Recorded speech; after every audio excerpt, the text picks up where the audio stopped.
Welcome to Real Vermont News. I'm Bob Frenier, here to tell you somebody's finally looking into things. Today, it's climate change and Vermont government's response to it. The people most alarmed about the change in our climate assume the human race is solely responsible for it. And they further assume we have to start somewhere to stop the changes. So, it might as well be Vermont. Here's correspondent Dick Tracy to give us some perspective on that last assumption.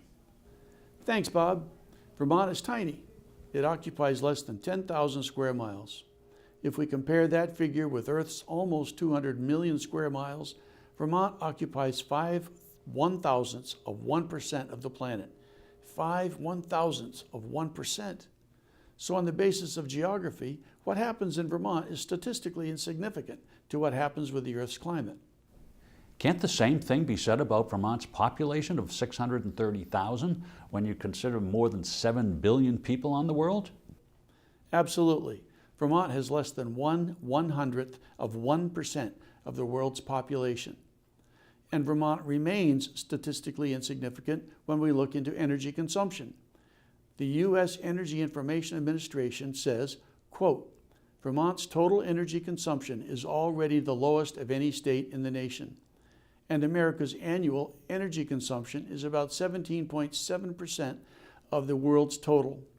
What makes Vermont's energy consumption even less of a factor, Dick, is that our ever-growing forests have removed more carbon dioxide from the atmosphere than emissions every year since 1990.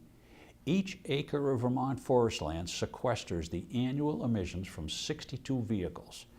So we really need to ask a basic question. On the basis of population, geography, and present energy use, is there any logical reason for Vermonters to bear the financial burden of further addressing climate change? Thank you, Dick. A lot of people might want answers to that question, and Real Vermont News will keep looking into it. Would you like to share this discussion with others? It's easy. Just click your Facebook share icon and tell all your friends. Then go to contactyourrep.net and tell your state representatives and senators what you think too. And that's all the Real Vermont News we have time for. A lot more happened, and we'll be looking into all of it.